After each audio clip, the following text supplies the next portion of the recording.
Good afternoon and welcome to the show. My name is Zia and this is Let's Talk Art. Now sitting before me is a beautiful African woman. Not only is she proud that she's African, but she's also smart. And at it, she's also a city varsity teacher. How are you doing and welcome to the show? I'm great, and you, Zandile? I am good. Now you look beautiful. Let me just appreciate. Thank you. You look so beautiful. Thank you. I want you to tell us about the young Nomvuyo before we get to know this woman, and how she was different from the Nomvuyo that you are now. I grew up in Katlehong, Sprite to be exact, and I grew up playing a lot. I used to love playing challenges, like Amatini, stuff like that. So I've always been creative in a sense that I would use whatever that was at my disposal to make something constructive with it.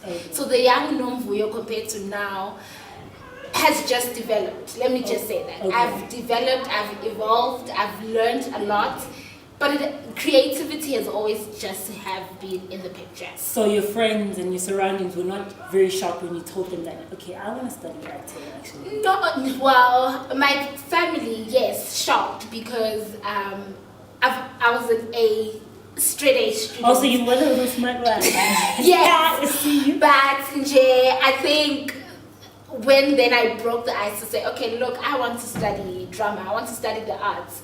They tried to derail me from that, to say, why don't you study, why don't you become a lawyer, why don't you become a doctor, stuff like that. But I was not having it. I was not having it. I even applied secretly to so you didn't tell your parents that you were going to study acting? No. Okay, you told us that you loved acting ever since you were a child. Yes. So obviously it wasn't a shock when you told your parents and your surroundings. But then, did you think, okay, cool, I'm going to study acting, the only thing I'm going to do is really just perform? Or was it different when you got there, you're like, okay, cool, this is not something that I was expecting? Okay, in grade 9, there was a subject called, I don't know what it's called now, but arts and culture, I think. I didn't know it's called creative arts. We would work with our hands a lot, and we would be taken to school excursions. We would experience a whole lot of things. And grade 9 was that crucial year where you select subjects that you're going to continue with from grade 10 up until matric. So when I did those subjects, when we had that subject selection meeting, I went there with my uncle, and I remember him saying, just do something that will pay your bills. And when I chose the arts, that's what people say. Exactly. Actually. And when I chose the arts, he was so defeated. I studied dramatic arts and visual arts from grade 10 up until matric. So, did your parents always support you? Because, they were shocked that you told them that, okay, Mom, Dad, I want to study acting. But were they fully supportive, or they were just like, okay, we're just letting you be because you're a kid. Let's just... Look, I don't think they had a choice, because I applied and I got the response so quick. And I was like, okay, look, they responded, I have an audition, I need to go. So, support-wise, I would not say they were really, really supportive, because it's only when they started coming to watch the shows or the productions that I would be a part of, only when I was in varsity. Then they were like, okay, so this is what you mean, this is what you're talking about. We think we kind of understand. Okay. You know? So, ma'am, there's a question that I want to ask, because I've been around you, and you have the love for physical theatre, and that's one thing that I've noticed. So I want to ask you, what do you prefer, acting for camera or theatre, and why? Totally theatre. Why? Why not acting camera? For private reasons, I think for me, theatre for me allows you to explore, to play. I'm not saying that acting for camera doesn't. It really, there's an element of discipline and art and beauty in both practices, but for me, theatre speaks more because it allows me to play, it allows me to make that mistake now and fix that mistake now with a live audience. Yeah. But there was a time when we talked to you and you told us about your performances when you were at TT. Oh, yes. And how much, they were inspiring. And you talked about this one performance that you used tissue, Yes. because, it was sentimental to you. Yes. So I want to know, how did you go about preparing for that particular performance? That specific performance the entire process was based on my journey, my pregnancy journey, I might say, and how soft it was, how delicate it was. Hence, I used tissue because it was so sensitive for me. It required a whole lot from me because I was doing my final year degree. I was heavily pregnant, and it was just a hectic year. And when I gave birth and had to come back for that exam, it touched me in a way that a lot of people did not believe that I would get through that year. Oh, because of I was pregnant and I was a physical student, but hey, look, I got through that year.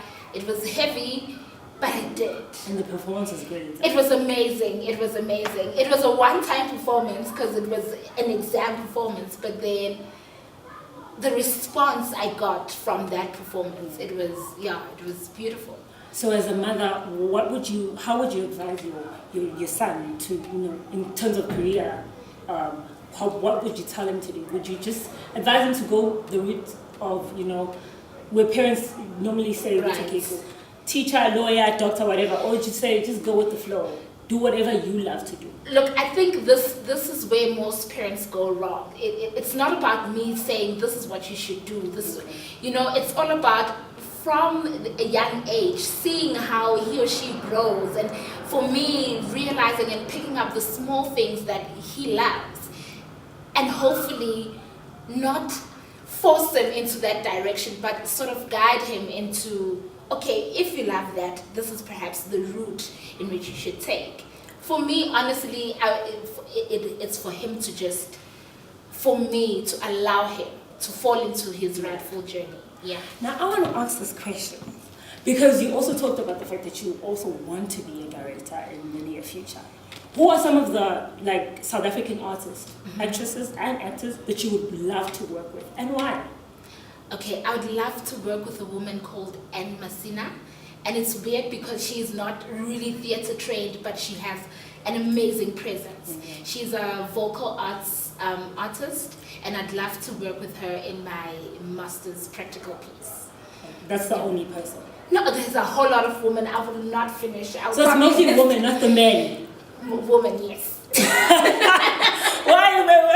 Why is it women and not men? Because I know that a lot of people would say, I like to work with Vusikunene, yes. Those people that we know, that we've seen on TV. I'm a proud feminist, and that's why I love to work with women. Yeah. So you were chosen as emerging directors in the Women's Festival. Okay. How was that for you? How did you feel when they chose you? Okay, cool. These are the people that we should look out for in the future, directors.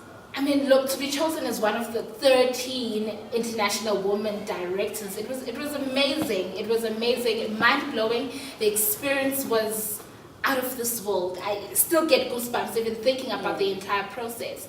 And I'm proud to say that this process was last year. I was chosen yet again this year. Oh. So I'm still part of the International Women's Festival even this year. Congratulations on Thank you. So as we're about to close the show, yes. I want to know what should we look forward to for Nomvuyo? What are you going to be doing from now? There's 2 projects that I'm working on right now. One is called The Magic Pot, and the other one is part of the Women's International Festival called Paradise Falls. So just expect those 2 projects that I'm still cooking up, and just more creatives, more work. Thank you for just coming to the show and being my guest. Actually, was guys, you've heard it from Nomvuyo. Thank you for watching, and I hope that you guys enjoyed it. From me, Zandile, Ngubane, it's peace to you. Thank you so much.